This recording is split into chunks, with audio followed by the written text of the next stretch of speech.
kill my parents. Pardon me? Don't kill me. What? Who? Were they shot? Eric, man, kill. Were they shot? Yes. On August 20th, 1989, film studio executive Jose Menendez and his wife Kitty were viciously shot to death in their Beverly Hills home.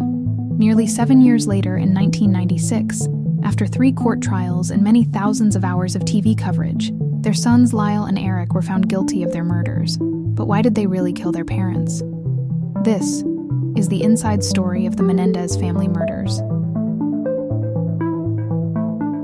The bodies of Jose and Kitty Menendez were found at their home late Sunday night. Were they shot? Eric, man, kill. Were they shot? Yes. Minutes after this call, several police officers arrived at 722 Elm Drive, Beverly Hills. Hello, this is police department. Yes. Okay, I want you to come outside.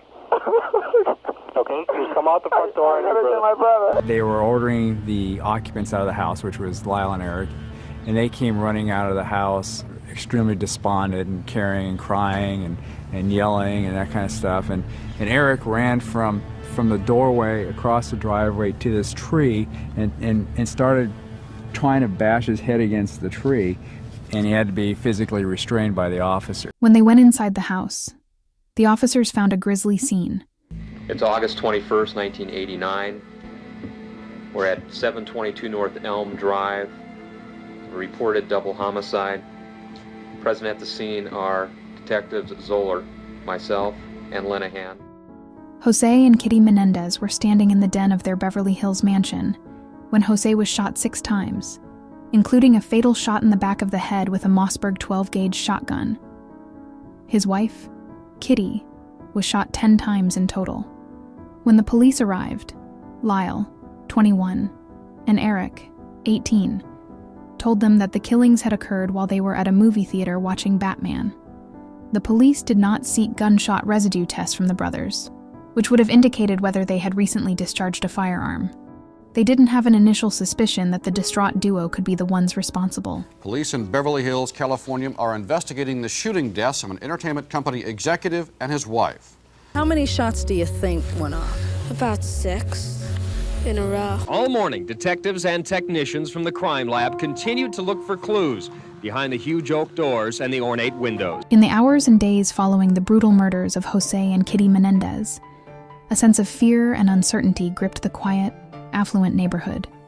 The once serene streets were now overshadowed by the gruesome crime that had unfolded in the grand mansion on Elm Drive.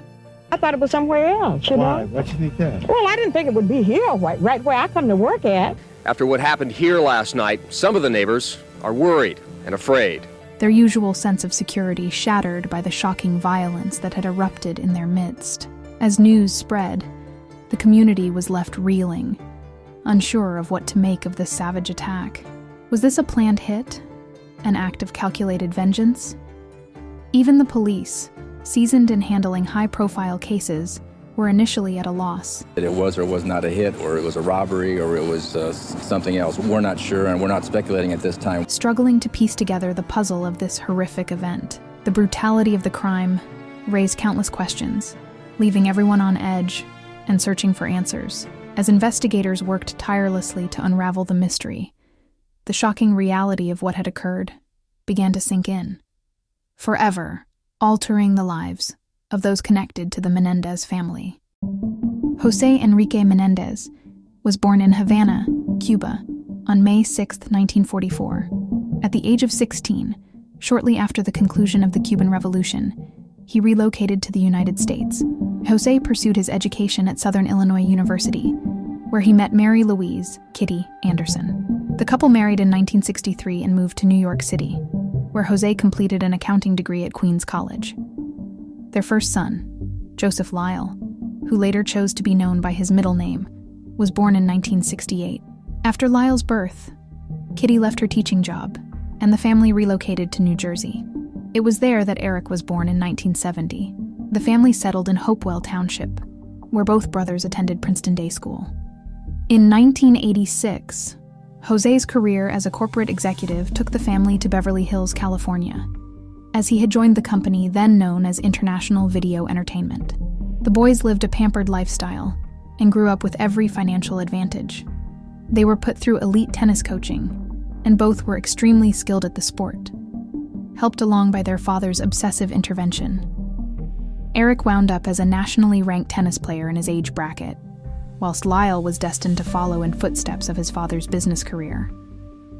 Jose was known as a hard-driving father who would work his sons to the bone in athletics and everything else. Jose was worth around $14 million at the time of his death, and in the months following the killings, Lyle and Erik Menendez began spending lavishly on luxury items, businesses, and travel. Lyle returned to the Princeton area and began a kind of spending frenzy. His friends say they thought it was his way of dealing with his grief. Over several weeks, he bought clothes, a Rolex, a $62,000 Porsche. Rather than return to school, he bought a restaurant, saying his mother would have been pleased. Erik hired a full-time tennis coach and competed in several tournaments in Israel. And for a while, Lyle hired these bodyguards, saying he feared for his own life because his father had a lot of business enemies. The brothers eventually left their Beverly Hills mansion, vacant, and chose to live in neighboring condominiums in nearby Marina del Rey. They also dined at high-end restaurants and took trips abroad to the Caribbean and London. Together, they spent around $700,000 before they were made suspects by the police. Although the brothers' conduct following the crime might have appeared odd, it didn't constitute concrete evidence.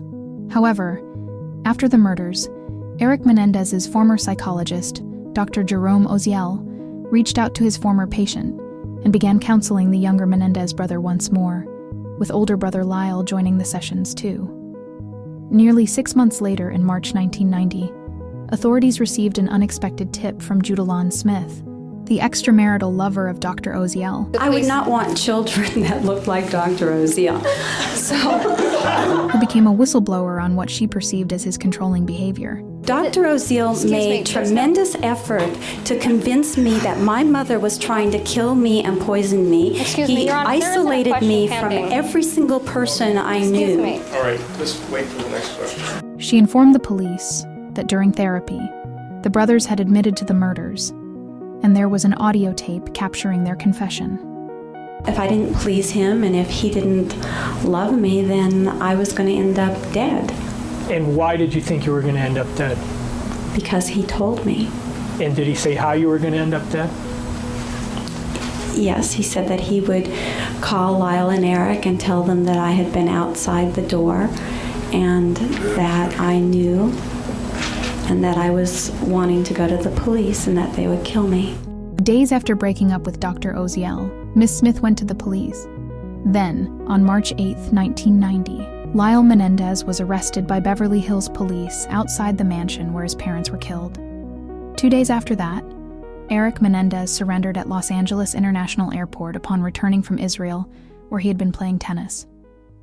4 months later, on July 20th, 1993, the highly publicized trial of Lyle and Erik Menendez began. Although they were tried together, they had separate juries deciding their fate, and if found guilty, they faced the possibility of the death penalty. As the trial was one of the first to be broadcast on the new Court TV channel, it garnered national attention every day, helping to fuel a nationwide obsession with a case that had all the elements of a great primetime soap opera. A rich family torn apart by scandal, two handsome and mysterious young men, a grisly crime, and psychodrama galore. Steve Brill, the founder of Court TV, told Rolling Stone in 2017. The Menendez trials probably had the effect, maybe good, maybe bad, of demonstrating that even if you didn't have a celebrity, if the circumstances were dramatic enough, people will be captivated. When Dr. Jerome Oziel took to the stand, he told the jury about the first time Erik Menendez casually confessed to him. He sat on the bench, and for a significant period of time, Erik told me things about his father and how his father was a great man and how he intended to write a book about his father. And we headed back to the office, and right before we entered the front door of the office building in which I had my office, he leaned back against, as I recall, a parking meter that was in front of the office door and said, we did it. And I don't know if he said we killed our parents, but I asked him, you mean you killed your parents? He said yes. And from that point, we went back up into the office. Although the confession tape, later recorded in Dr. Oziel's office, was a damning piece of evidence, it didn't secure an instant verdict, but did demonstrate the Menendez brothers' key defense, that they wanted to kill their father because he abused them, both sexually and psychologically. In the tape, the boys are incriminated when they discuss their reasons for killing their mother, going into shocking detail about their parents' relationship, and they revealed that they found their mother's suicide note in the lead-up to the shooting, which seemed to have a big effect on their decision. It was a big thing holding us back from killing my father, is that we thought that we would just kill Dad and eliminate the problem. And see, the first step, which is when I found out the first suicide note, and then it got worse and worse, but I found the suicide note and I started crying. I could not read it from below the phone and started crying. She had made a decision that she couldn't take it anymore, and that Dad didn't love her anymore. And that's the affair? I believe it was after she found out about one of the affairs, like the main affair, that it had been 8 years long or whatever, or maybe after she found out there had been more than one. I walked in the room when she was crying, or when I did, frequently. She would stop crying. I won't talk about it. It's my own problem. The alcohol, the drugs, she would bring up to me. It was a sign that it was getting worse. And she would finally come to me and go, "You don't understand how much stress I'm under. I take 13 pills a day. I drink." That's where we sort of feel like, you mentioned before, that we were doing her and us a favor in putting her out of her misery, really. Didn't want to get to a point where my mother killed herself and my father, we were left to deal with my father. We had to come, like I was saying before, we had to make a decision. It was one of the harder ones, and it was a separate issue. Okay, these are the reasons my father should be killed. There's no question. What he's doing is impossible to live with for myself and for myself based on what he's doing to my mother. Did Erik Menendez describe for you, in particular, what it was that he was upset with his father about? Yes, he did. What did he say? Well, basically that that the father had just been completely dominating and controlling, was impossible to please, had perfectionistic standards, that he was controlling of a lot of different aspects of Erik and Lyle's life in a very extreme way, and also that he had been very controlling and very damaging to their mother, and that she also was miserable. So basically, they conceptualized the father, or told me that Erik told me that they saw the father as someone who was pretty much not possible to live with, that he was just an emotionally dominating, tyrannical person.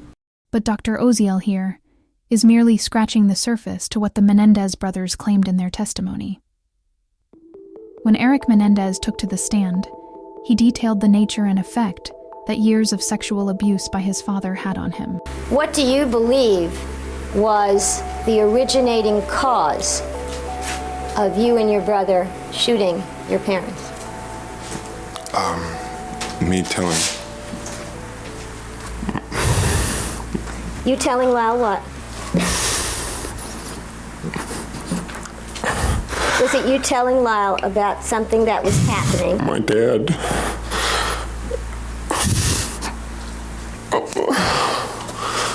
My dad. If you don't ask. My dad had been molesting me. And did you want something from your brother? Is that why you told him? I wanted it to stop.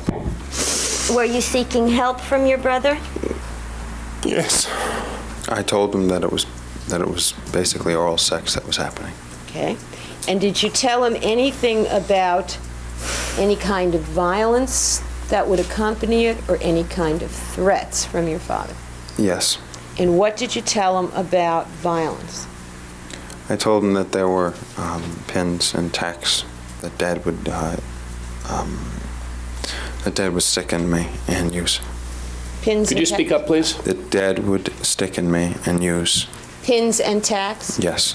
And did you give him the impression that these pins and tacks were being used during oral sex? Yes. And in fact, was that something that did happen between yourself and your father when you were a teen? Yes. And what, if anything, did you tell him about any weapons that your father ever threatened you with? I told him that he threatened me with a knife. Now, Mr. Menendez, do you remember the kind of knife that your father threatened you with? Yes. What kind was it? It was a jagged knife. A what? A jagged knife on one end. It was a Rambo knife. A Rambo knife? Yeah, a knife that he had. When older brother Lyle took to the stand, he testified about his own experience of paternal abuse between the ages of 6 and 8, as improper photographs of the brothers were shown to the court, providing key evidence for the defense. This is a proof sheet of the sequence of the photographs from Eric's 6th birthday party. These photographs were found in this envelope. This envelope has the handwriting of his mother, Mary Louise Menendez. This is the one of Lyle's nakedness, which was saved by his mother. He would take photographs of us, our private parts. And would he have you come in and pose for these photographs, or how would that happen? I would just, if we were in the showers or bathtub or changing, he would just use the same camera that my mother used, and then he would come in and take just a photograph or two, and he wouldn't say anything, and then he would leave. The prosecution's theory is that the boys, the children, took the naked pictures. Lyle then testified about the nature of the abuse itself. After sports practices, he would massage me, and we would have these talks, and he would show me, and he would fondle me, and he would ask me to do the same with him, and I would touch him, and we would undress. Where would this take place? In my bedroom, like 2 or 3 times a week. We would be in the bathroom, and he would put me on my knees, and he would guide me, all my movements. He used objects. What kind of objects? A toothbrush and some sort of shaving utensil brush. And what would he do with the toothbrush? Well, in the bedroom, we'd have what we called object sessions. He'd have a tube of Vaseline, and he just played with me. Did you tell your mom? Yes. What did you say to your mom? I told her to tell Dad to leave me alone. And he keeps touching me. She told me to stop it, and that I was exaggerating, and that my dad has to punish me when I do things wrong. And she told me that he loved me. Did you tell your brother? Did you do something to your brother? Yes. What did you do to your brother?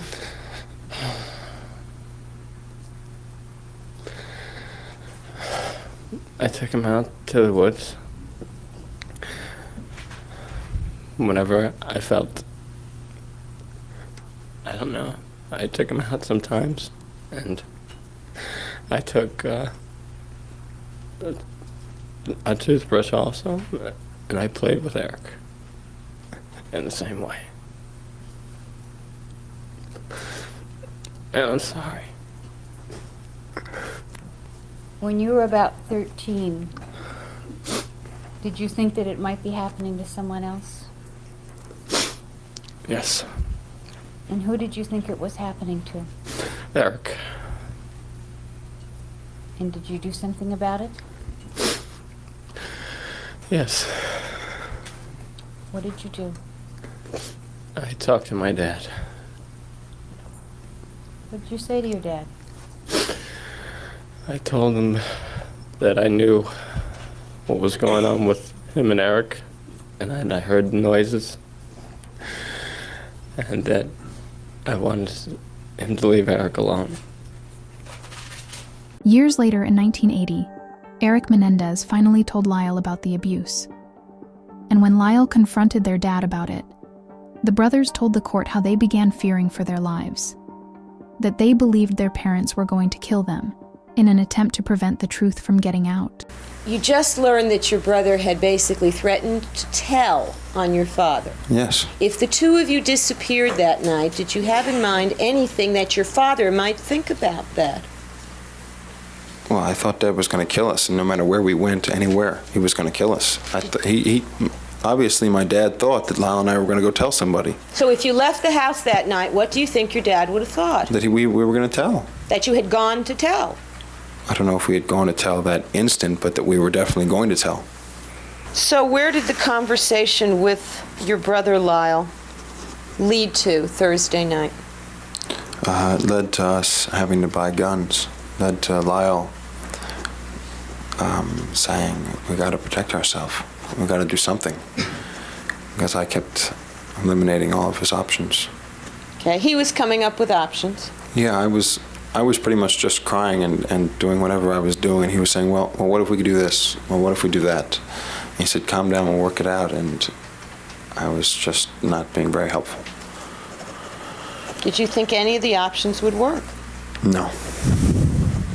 So a decision was made to try to protect yourselves yourself. Is Yes. that it? And you were talking about the fact that Dad would kill you, is that right? Yes. Did you think your mother would stop him? Oh, I thought my mom would do it with him. There wasn't no one and the other. Why did you think your mother would do it with him? Because that's who my mom was. They were very much of a team. Besides the fact that my mom hated us, they were a team. Were you so sure that your mother hated you before Thursday night as you were after? After, I definitely knew. I mean, for her to have known all those years, I knew she must have hated me, but I thought it before as well. In terms of other witnesses, Alan Anderson, the cousin of Lyle and Erik Menendez, testified about his experiences with the Menendez family, describing the household dynamics and odd things that happened during his visits. Mr. Anderson, during the period of time that you were at these houses, you never saw any sexual abuse, did you? We were not allowed in the room. You saw no sexual abuse, is that correct? If you don't want to consider the showers that they took together after they were playing tennis, I found kind of strange. And was there a time when in cleaning the room you found something unusual? I found a Tupperware container under the bed. And what was in the Tupperware container? Feces remnants. No, I'm not an expert on feces, but no, it was not animal feces, no. Another cousin, Diane Vandermolen, gave similar testimony about the unusual goings-on inside the Menendez family home. Lyle came down, and he was asking if he could, I thought he was there to say goodnight, and he started asking me if he could sleep down there because Kathy had already gone and there was 2 single beds. Okay. He proceeded to indicate to me by touching himself down and saying that his dad and him had been touching each other down there. Criminal psychiatrist Dr. Ann Burgess, whose work in criminal profiling inspired the character of Wendy Carr in Mindhunter, explained that the murders did not seem like they were planned out of greed, but more of a reaction to the constant abuse and fear they were living under. Because there are just too many factors that point to disorganization. And the main factors then are the noise of the weapon and the wounds. The choice of the weapon, the location, and the noise level, injuries and location of wounds, yes. One of the other factors that you consider in evaluating a crime scene is where the injuries are located on the victims, correct? That's correct. And we spoke about that this morning, but I wanted to ask you, isn't it true that in certain kinds of cases there will be injuries to the sexual organs of the victims? That's correct. And that indicates what generally? It may indicate a sexual motive for the killing. In the prosecution's case, they called a computer expert to the stand who testified that software had been used to delete all the files on Jose Menendez's computer, including the Menendez will.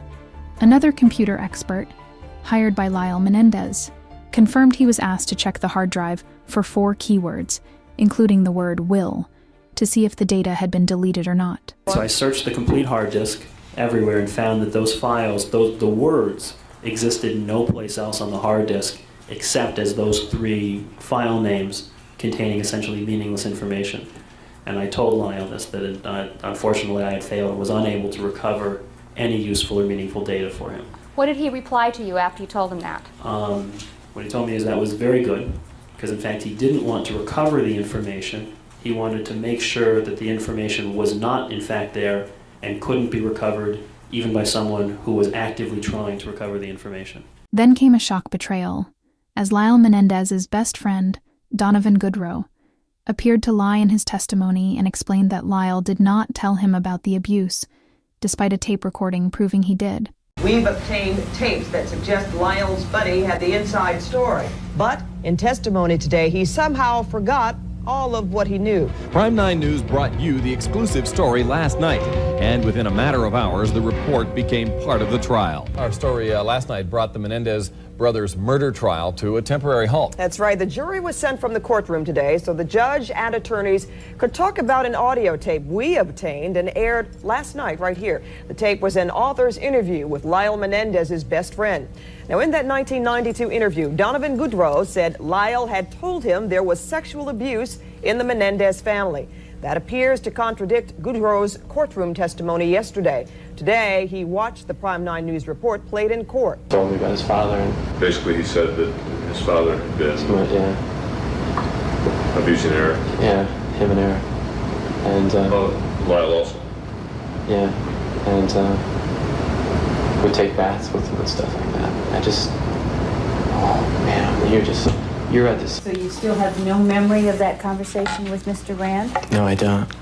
Are you saying that that conversation never took place? No, it obviously took place. I just don't remember the conversation. Do you recognize your voice? Yes, I do. That is your voice? Yes, it is.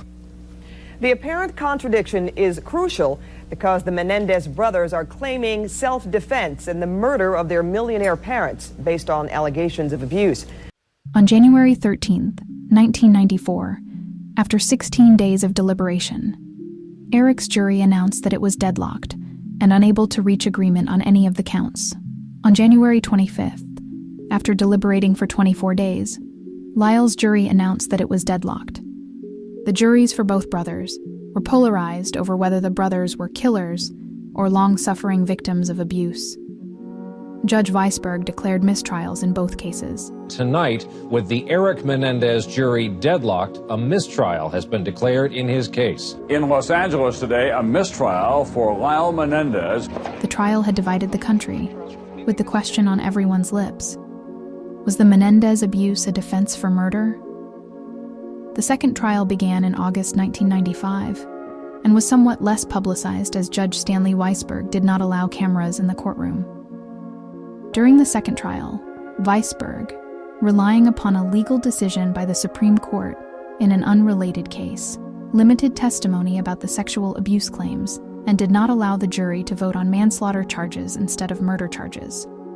Leslie Abramson continued to represent Erik, although she was paid by the taxpayers of Los Angeles County because the Menendez estate had run out of money. But the prosecution team acting on behalf of the state was refreshed, with heavily experienced assistant DAs brought in to convince the jury. David Kahn spent 2.5 years mapping out the strategy he would use to dismantle the Menendez defense. The prosecution referred to the brothers' defense as the abuse excuse and successfully objected to the admission of a large amount of defense evidence. And this time, Lyle Menendez declined to take the stand. This time, a Los Angeles jury went beyond the tearful testimony of brothers Lyle and Erik Menendez and found them guilty of the shotgun murders of their mother and father. On March 20th, 1996, after 4 days of deliberation, the jury convicted the Menendez brothers of first-degree murder, as well as conspiracy to commit murder.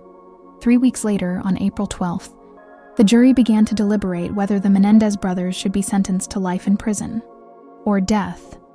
After deliberating for 3 days, the jury decided that the appropriate punishment would be life in prison. But the story doesn't end there. 3 decades later, Cliff Gardner, one of the brothers' appellate attorneys, told 48 Hours that new evidence had come to light, proving that the Menendez brothers were telling the truth about being abused. The evidence in question? A letter, alleged to have been written by Erik Menendez to his cousin Andy Cano in December 1988, about 8 months prior to the killings. At times I wish I could talk to her about things, you know? Someday. Especially Dad and I, but the way she worships him and tells him everything, I'm so afraid she'll tell him whatever I say. I just can't risk it.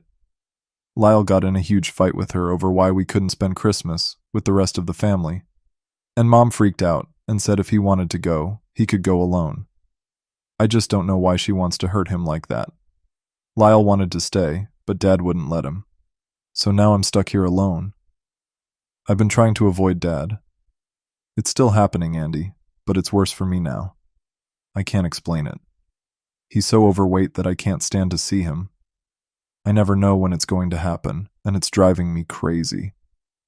Every night I stay up, thinking he might come in. I need to put it out of my mind. I know what you said before, but I'm afraid you just don't know Dad like I do. He's crazy. He's warned me 100 times about telling anyone, especially Lyle. Am I a serious wimpus? I don't know, I'll make it through this. I can handle it, Andy. I need to stop thinking about it. The recipient of the letter, Andy Cano, testified in both trials, but prosecutors called him a liar and continued to argue that the abuse never happened. The crime was manslaughter, not murder. That has been the defense position from day one. Not that they should walk, but their punishment should be commensurate with what they did. These were kids who were sexually abused their whole lives. This shows that Andy wasn't making it up. It's contemporaneous evidence from Erik to his cousin Andy about what was happening. And this becomes so relevant now as in California law. Voluntary manslaughter can result in a sentence of 3 to 11 years in state prison. So an approximate sentence for the deaths of both parents would come to around 25 years, at the very most. As of 2024, Lyle and Erik Menendez have served 34 years in prison, meaning a retrial on manslaughter charges would likely see the brothers released if it were to be successful. And the letter isn't the only piece of evidence that has surfaced. Roy Rossello, a former member of the Puerto Rican boy band Menudo, has come forward claiming that he was also sexually abused by Jose Menendez back in the early 80s, when Rossello was a minor and a member of the band. At the time, Jose Menendez was working as an executive at RCA Records, and RCA signed Menudo to a recording contract. Rossello is now 54 years old. He says in a sworn affidavit filed in 2023 that he went to Jose Menendez's home in the fall of 1983 or 1984. Rossello would have been between 14 and 15 years old at the time. He says he drank a glass of wine, then felt like he had no control over his body. He says Jose Menendez took him to a room and raped him. Rossello also states in the affidavit that he was sexually abused by Jose Menendez on 2 other occasions, right before and right after a performance at Radio City Music Hall in New York.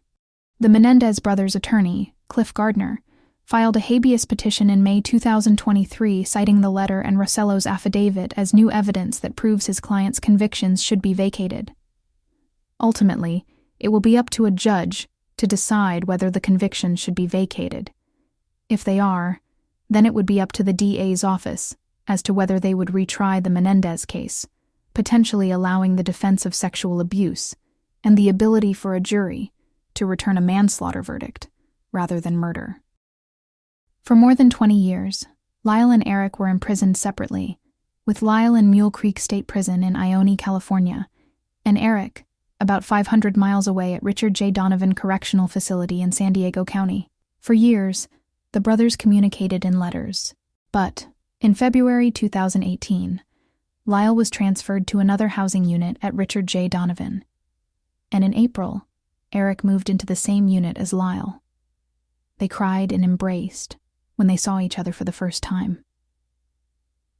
In 1999, Erik married his longtime pen pal, Tammy Ruth Saccoman, with whom he shares his stepdaughter, Talia. Tammy wrote a book about their relationship and experiences. He also took up painting and even gifted a portrait to comedian Kathy Griffin, and, with other inmates, made attempts at prison reform. Lyle served as president of inmate government at Mule State Creek Prison and has worked in a support group for other prisoners who endured sexual abuse. From 1996 to 2001, he was married to Anna Erickson. However, the former model divorced him when she found out he had been writing to other women. 2 years later, he married Rebecca Sneed, a former magazine editor turned defense attorney from Sacramento. But despite prison reform, multiple marriages, and frequent media adaptations, the Menendez fight for freedom has never gained as much traction as it has in the last few years. A group of young TikTok users are leading an effort to free the Menendez brothers, believing they were wrongly convicted of murdering their parents. These supporters, some as young as 12, argue that the brothers acted out of fear, and they're advocating for clemency by even writing to Californian law officials.